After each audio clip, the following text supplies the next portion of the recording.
When Neka's nose began to grow that morning, she thought it was a dream.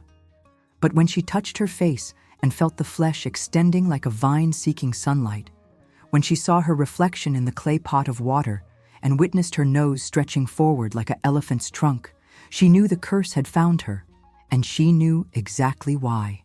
Neka was born in the small village of Olunde, where the river met the forest and where everyone knew everyone's secrets before they were even spoken. She was the daughter of Okon, a palm wine tapper whose hands were always sticky with sweet sap, and Ada, a trader who sold yam and dried fish at the market. Neka had been beautiful once, not the kind of beauty that makes men write songs, but the quiet kind that sits in the eyes and the gentle curve of a smile. Her skin was smooth as river stones, her eyes bright as morning stars, and her nose, before the curse, was small and perfect as a forest flower bud. But Neka had one weakness that everyone in Olunde whispered about. She could not stop looking at other people's good fortune with eyes that burned with wanting. When the chief's daughter wore new beads of coral and bronze, Neka's eyes would follow those beads until her neck hurt from turning. When the fisherman's wife bought a wrapper of fine indigo cloth, Neka would stare until the woman felt the weight of that gaze and covered herself quickly. When the farmer's compound flourished with fat yams and healthy children, Neka would stand at the edge of their field, her eyes drinking in their blessings like a woman dying of thirst. The village elders would shake their heads and say to each other under the great baobab tree, "That girl's eyes carry envy like a pot carries water. One day, those eyes will bring trouble." The older women at the market would whisper while arranging their wares in woven baskets. Neka looks at what is not hers with the hunger of 10 men. The spirits do not like such eyes. Even the children, playing with their clay toys near the compound walls, would sing a little song when she passed.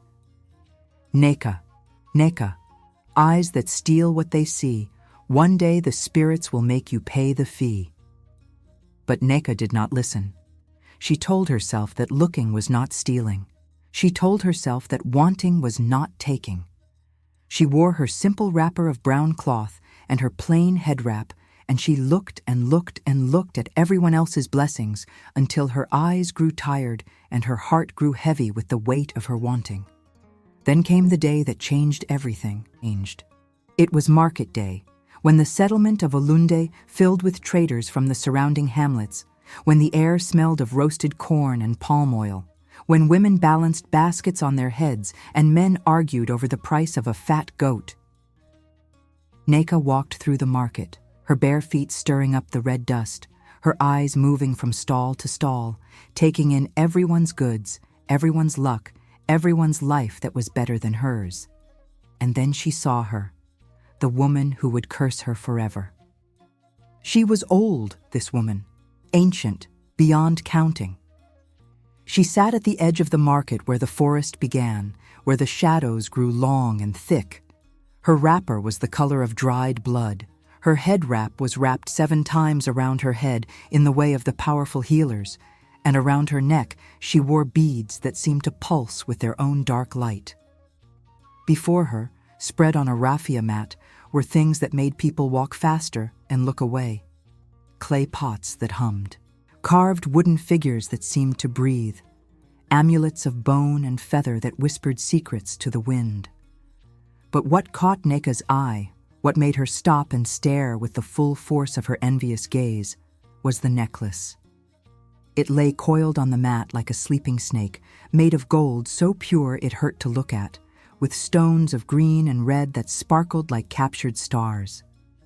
It was the most beautiful thing Neka had ever seen, and she wanted it with a hunger that made her stomach clench and her mouth water. The old woman felt the weight of that stare.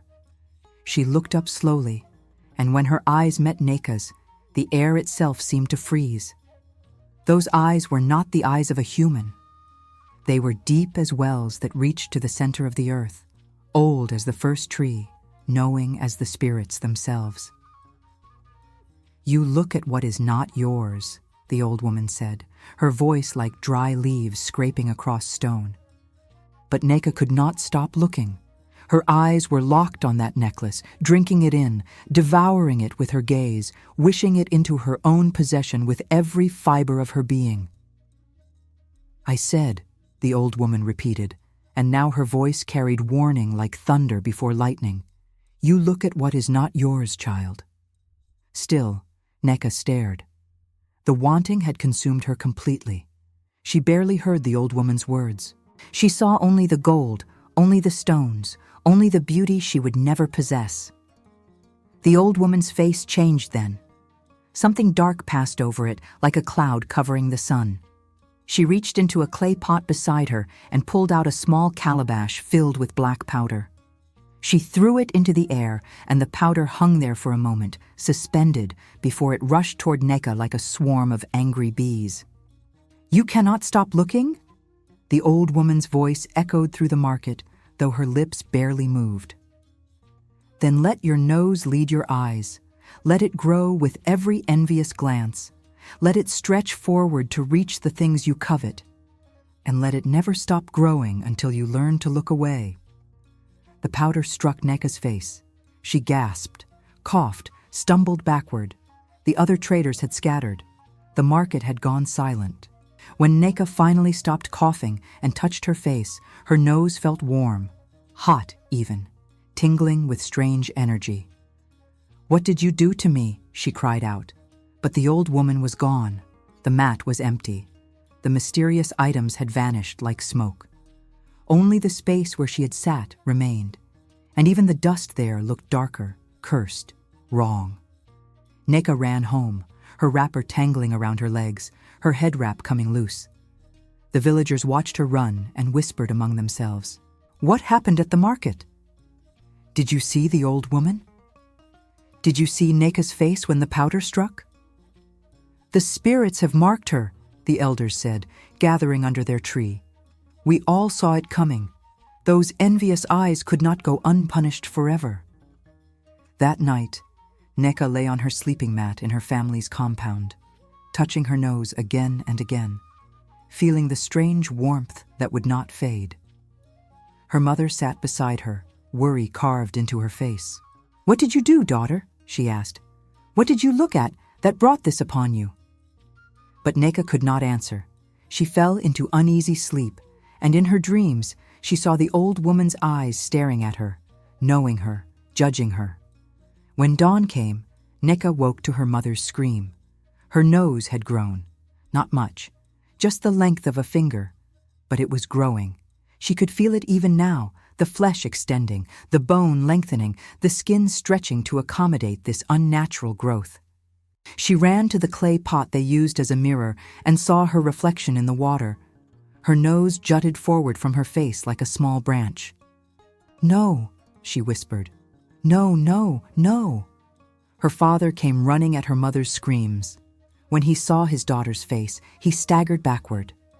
"What curse is this?" he demanded. "What have you brought upon our house?"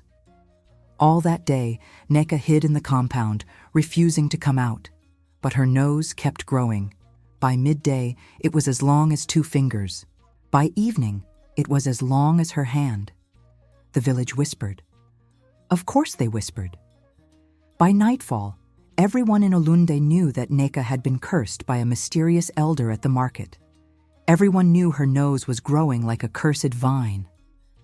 "The spirits are teaching her a lesson," the women said, while preparing the evening meal in their compounds. "Those envious eyes have finally brought judgment." The men drinking palm wine from their gourds nodded. "I always said that girl looked at things that were not hers, with too much hunger. Now she pays the price." 3 days passed. Neka's nose grew longer each day. She could no longer hide it beneath a wrapper or head wrap. It extended from her face like a terrible accusation, pointing forward wherever she walked. The children would see her coming and run away screaming. The women would stop their work and stare, covering their mouths in shock. The men would shake their heads and say to each other, "That is what happens when you covet what belongs to others." Neka stopped going to the market. She stopped going to the river to fetch water. She stopped going anywhere at all. She sat in her family's compound, her impossible nose resting on her lap because it was now too long to hold up, and she wept. Tears flowed like the river after heavy rains, soaking her wrapper, dripping onto the ground. Her mother tried to help. She went to the village healer, a man named Obina who knew herbs and roots and the language of healing. He came to their compound, carrying his woven basket of medicines, his wrapper stained with the juice of 1,000 remedies. He examined Neka's nose with careful hands, touching it, smelling it, listening to it as if it might speak. Finally, he shook his head. "This is not a sickness of the body," he said. "This is a curse of the spirit. This is punishment for sins of the heart. I cannot heal what the spirits have judged." He gathered his basket and left, and the villagers who had gathered outside the compound to watch nodded to each other. "We knew it," they said. "This is beyond healing. This is justice." 2 moons passed. Neka's nose now measured the length of her arm. She could not sleep lying down because the nose would press against the ground. She had to sleep sitting up, her nose resting on a carved wooden stool. She could not eat without help because the nose would knock over her calabash of food. Her mother had to feed her like a child, spooning mashed yam into her mouth while Neka wept with shame. The village children created a new game. They would walk past the compound with sticks, pretending the sticks were long noses, and they would laugh and point. "Neka's nose touches the sky," they would sing. "Neka's nose reaches to the river. Neka's nose could poke the moon." Their parents would scold them, but not too harshly because everyone agreed that the curse was deserved. Then came the day when a trader arrived in Olunde. His name was Emeka, and he had traveled from a distant hamlet carrying news and goods. When he saw Neka, or rather, when he saw her nose extending from the compound like a strange bridge, he stopped in his tracks. The villagers gathered around him, eager to tell the story. They told him about the market day, about the old woman, about Neka's envious eyes that could not stop looking at what was not hers. But Emeka did not laugh. He did not mock. Instead, his face grew serious. "I have heard of this old woman," he said. "I have heard stories of her in 3 settlements. She appears to those who need to learn lessons. She curses those who cannot see their own blessings because they are too busy staring at others." "Then Neka is doomed forever?" Neka's mother cried out, her voice breaking with despair. "No," Emeka said slowly. "The old woman's curses can be broken, but only by the one who is cursed, only when they truly learn the lesson." The villagers fell silent. Even the palm wine drinkers stopped their chatter. "How?" someone finally asked. "How can the curse be broken?" "She must stop looking," Emeka said simply. "Not just with her eyes closed, but with her heart changed. She must learn to see her own blessings instead of envying others. She must learn that her life, as simple as it is, holds value. She must learn gratitude." The words fell on the village like heavy rain, and everyone turned to look at Neka's compound, where her impossible nose could be seen extending from the doorway. That night, alone in the darkness, Neka thought about Emeka's words. Her nose now dragged on the ground when she walked. She could no longer go outside because it had grown too unwieldy, too heavy, too shameful. She sat in the corner of the compound, and for the first time since the curse began, she did not weep for her nose. She wept for her heart. She thought about all the times she had stood at the edge of other people's joy and let envy poison her spirit. She thought about the chief's daughter's beads and realized she had never noticed her own mother's smile. She thought about the fisherman's wife's fine wrapper and realized she had never appreciated how her own simple wrapper kept her warm. She thought about the farmer's prosperous compound and realized she had never been grateful for her own family who loved her despite everything. "I have been blind," she whispered into the darkness. "My eyes were open, but I was blind to my own blessings." 3 more days passed. Neka began a new practice. Every morning, instead of thinking about what she did not have, she would speak aloud one thing she was grateful for. I am grateful for my mother who feeds me even though my nose makes it difficult. The next day, I am grateful for my father who still calls me daughter even though I brought shame to our compound. The next, I am grateful for the roof over my head and the mat beneath me. The villagers noticed something strange. Neka's nose stopped growing. It did not shrink, but it stopped extending. The women at the market whispered about it while selling their dried fish and yam. Did you hear? Neka's nose has stopped growing. The men drinking palm wine wondered aloud. Perhaps the curse is weakening? The elders sat under their tree and nodded wisely. Perhaps the girl is finally learning. 1 moon later, Neka's practice had become a habit. She woke each day, not with despair, but with the determination to find one more blessing in her life, no matter how small. I am grateful for the sound of rain on our thatched roof. I am grateful for the taste of water from our clay pot. I am grateful that I can still hear my mother's voice singing as she works. And then, one morning, she woke to find her nose had shrunk. Just a little, just the length of a finger. But it had shrunk. Her mother saw it first and gasped with joy. "Daughter, look at your nose!" They ran to the clay pot of water and Neka saw her reflection. Her nose was shorter. Not much, but unmistakably shorter. Hope bloomed in her chest like a flower after drought. She continued her practice with renewed determination. Every morning, every evening, she would list her blessings. Not the things she wanted, not the things others had, but the things she already possessed. I am grateful for my hands that can work. I am grateful for my feet that can walk, even if I could not use them because of my shame. I am grateful for my heart that still beats despite the curse I brought upon myself. Week by week, moon by moon, her nose shrank. The villagers watched in amazement. The woman who had once been consumed by envy was transforming before their eyes. Not just her nose returning to normal, but something deeper. Something in her spirit that glowed differently now. 6 moons after the curse began, Neka's nose had returned almost to its original size. Almost, but not quite.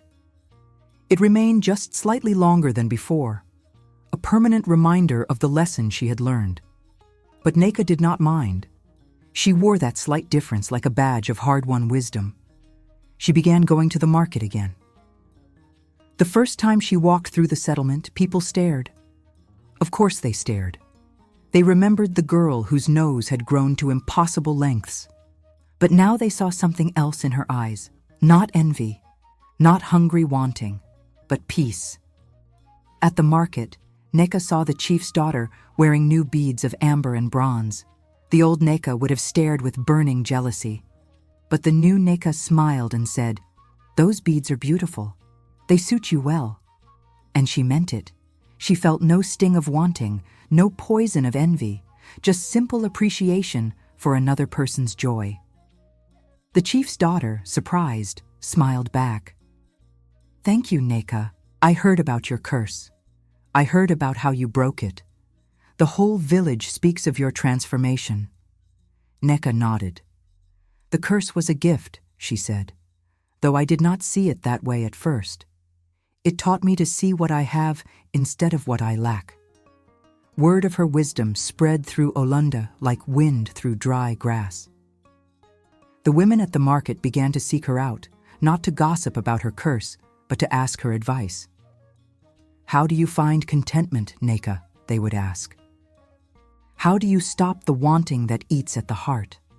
And Neka would answer honestly, "You must practice gratitude like you practice any skill. Every day, you must look at your own life and name its blessings. Not the big things, the small things, the taste of yam, the cool water from the river, the sound of your child's laughter, the warmth of the sun on your skin. These are the treasures we already possess but cannot see because we are too busy staring at what others have." 1 year after the curse began, the mysterious old woman appeared again at the market. Neka was there, selling vegetables from her family's small garden, her hands busy arranging yams in a woven basket. She looked up and saw those ancient eyes staring at her. The market fell silent. Everyone remembered what had happened last time. Everyone watched, waiting to see if the curse would return. But the old woman smiled. It was a strange smile, neither warm nor cold, but filled with knowing. She walked to Neka's mat and looked down at the vegetables. "Your garden has grown well," she said. "Yes," Neka replied, meeting those ancient eyes without fear. "I have learned to see its abundance instead of coveting my neighbor's larger field." The old woman nodded slowly. She reached into her wrapper and pulled out something that gleamed in the sunlight. It was the golden necklace, the same necklace that had started everything. She held it out to Neka. The market gasped. Neka looked at the necklace, and for a moment, just a brief moment, she felt the old hunger stir, the old wanting. But then she looked at the simple bronze bracelet on her own wrist, a gift from her mother many harvests ago, and she smiled. "Thank you," she said to the old woman, "but I do not need it. I have learned that the most valuable things cannot be worn around the neck. They must be carried in the heart." The old woman's smile widened. "Then you have truly learned," she said. She closed her hand around the necklace, and when she opened it again, the necklace had transformed into a simple string of cowrie shells. "Take this," she said, "not because it is valuable, but because it will remind you of the lesson you learned the hard way. Envy is a poison that grows within us, extending like a curse that separates us from our own joy. But gratitude is the medicine that shrinks that poison until we can see clearly again." Neka accepted the cowrie shell necklace and tied it around her neck. It was simple, plain, worth almost nothing in trade. But to her, it was priceless. The old woman vanished then, as mysteriously as she had appeared, leaving only the lingering scent of herbs and ancient magic. The villagers erupted in excited whispers. "Did you see that? The old woman returned. Neka has truly broken the curse." The children danced around Neka's mat, no longer mocking but celebrating. The women came to embrace her, tears in their eyes. Even the men drinking palm wine raised their gourds in salute. From that day forward, Neka lived differently. She married a good man, a farmer named Chinonso, who loved her not for her beauty, but for the wisdom that shone in her eyes. They built their own compound at the edge of Olonde, a simple home with a thatched roof and walls of mud, and Neka was grateful for every corner of it. When they had children, she taught them the lesson she had learned so painfully. "Never look at another person's blessings with envy," she would tell them, touching the slight bump on her nose that remained as a permanent reminder. "Look instead at your own life and count its treasures, for envy is a curse that grows and grows until it consumes you. But gratitude is a gift that keeps giving forever." The village of Olonde never forgot Neka's story. For generations, mothers would tell it to daughters, fathers would tell it to sons. When someone was caught staring too long at a neighbor's good fortune, the elders would say, "Remember Neka's nose. Remember what happens when envy takes root in the heart." And the children would sing a new song as they played. "Be grateful for what you have. Don't let envy grow, or your heart will stretch like Neka's nose long ago." And so Neka lived happily ever after, not because her life was perfect or because she had everything she ever wanted, but because she had learned to see the perfection in what she already had. Her nose remained slightly longer than most, a permanent mark of her journey, but she wore it proudly, not with shame, but as proof that even the deepest curses can be broken by a heart that learns to be grateful. And they lived happily ever after. The end.